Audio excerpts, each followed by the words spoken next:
रौनकपुर नाम के एक शहर में राजा रौनकसिंह का राज हुआ करता था।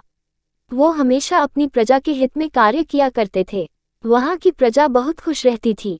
एक दिन गिद्ध आकाश में भूतिया पेड़ के बीज लेकर उड़ रहा था। जैसे ही गिद्ध रौनकपुर पहुंचा तो उसके मुंह से एकदम बीज रौनकपुर के बीचों बीच गिर गया। बीज भूतिया था, इसलिए अगले ही दिन वो पौधा बन गया। वहां के स्थानीय निवासियों ने जब पौधे को देखा तो हैरान रह गए, क्योंकि पौधे का रंग काला था। बाद में लोगों ने आपस में चर्चा की और यह समझा कि खेत में उगने वाला कोई घास पात या वनस्पति होगी। दूसरे दिन वो पौधा काफी बड़ा हो गया। लोगों को और ज्यादा दुविधा हुई कि एक ही दिन में ये पौधा इतना बड़ा कैसे हो गया। होते होते वो पौधा तीसरे दिन पेड़ बन गया। समय बिता और लोग भी तेजी से बढ़ने वाले पौधे के बारे में सोच सोचकर परेशान हो रहे थे।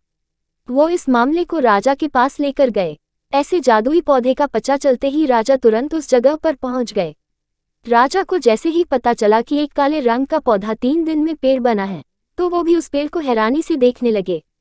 राजा उस पेड़ के पास चौथे दिन पहुंचे थे और तब तक पेड़ और बड़ा हो चुका था। वो इतनी तेजी से फैला था कि किसी को यकीन ही नहीं हो रहा था। राजा समझ गए थे कि का रंग काला है, इसमें जरूर कुछ जादू टोना होगा।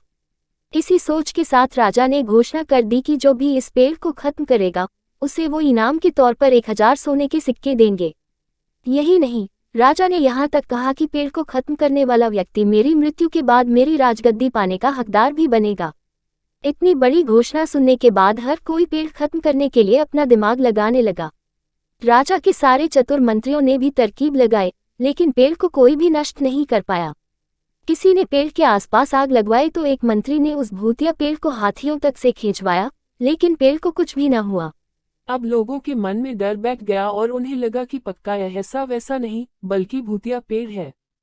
तभी उस गांव के एक समझदार व्यक्ति को राजा की घोषणा का पता लगा। जानकारी मिलते ही वह अपने गुरु के पास भूतिया पेड़ से जुड़े रहस्य को जानने के लिए पहुंच गया।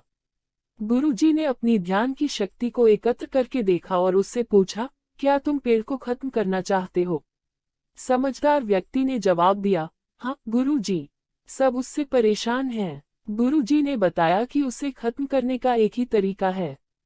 इसके लिए तुम्हें उस पेड़ के आसपास नमक डालना होगा।